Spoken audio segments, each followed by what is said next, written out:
information. Well, joining me live now is the Assistant Treasurer, Michael Sukkar. Minister, good to see you. Thanks for your time this morning. So are you bracing for any cyber attacks tonight?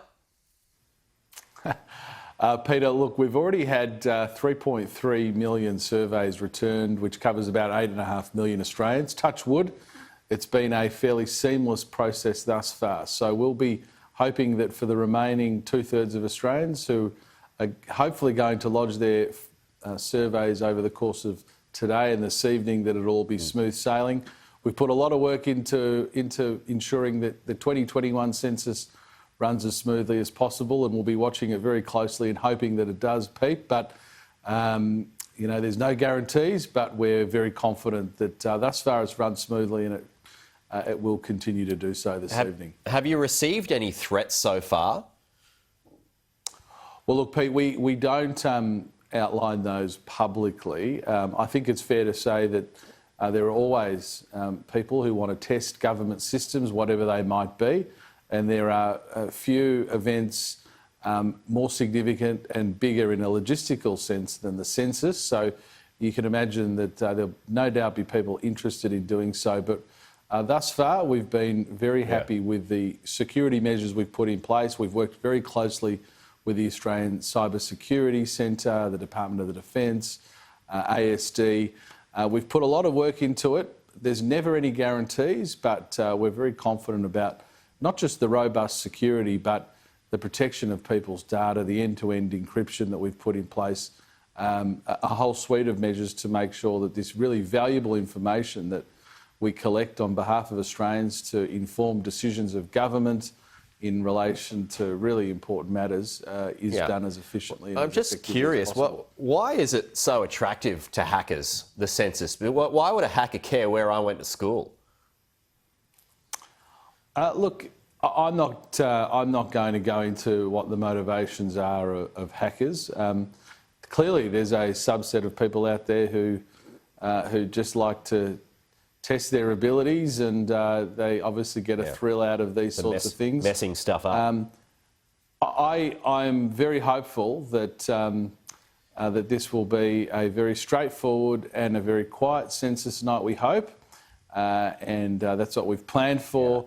But we're prepared for everything, and fingers crossed. But as I said, you know, this is the first time in recent history that we'll have 1/3 of all surveys returned before the night. So we've got a really good bank of completed surveys, and they've gone off without a hitch. So hopefully that can continue. I've done mine. It only takes 10, 15 minutes, so it wasn't too bad. Just finally, what trends are you expecting to see this year? Well, look, it'll be very interesting to see what the impact of COVID is, and the statisticians no doubt will dig very deep into the data, but I think it'll be a fascinating insight into Australia at a time with lockdowns, at a time where we've seen relatively larger population movements to regional areas. I think that'll be an interesting part of the picture, but there's always remarkable trends between one census to the next that no one can ever predict, neither can I, and it'll be very fascinating when that information starts being released from about June next year. It's obviously a lot of information to get through, so it'll be fascinating stuff for all of those statisticians, and again, it then informs government decisions, which is where the rubber hits the road for your average Australian. Hey, finally, I just want to get your thoughts on something Richard Marles has said to me. It's in response to this IPCC report overnight, and he basically hinted that the reason why the coalition can't get anywhere because the party is being led astray, so to speak, by climate change deniers within your own party. What would you say to that? Look, I think Richard Marles is a bit of a joke on these issues. I mean, he's the one that before the last election derided coal workers and then after the election tried to walk that back with his tail between his legs. So he doesn't have any credibility on these issues. Australia has a very proud record. We have, between 2005 and 2019, reduced emissions by more than Canada, New Zealand, United States, Japan.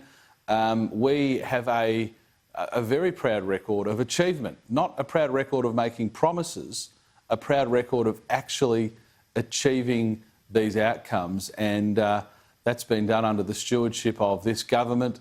It'll continue. We can hold our head high. We're doing our bit, and we'll continue to do our bit. We'll meet our Paris targets. We've met our Kyoto targets. So we're doing what we've promised. We are delivering it. And people like Richard Marles seem pretty keen on talking down Australia's effort. We won't do that. We're very proud on the international stage as to what we've achieved, and we're very confident that with our approach to technology that will continue into the future. Okay, Michael Sukkar, we'll leave it there. Thanks for your time. Coming up, a warning issued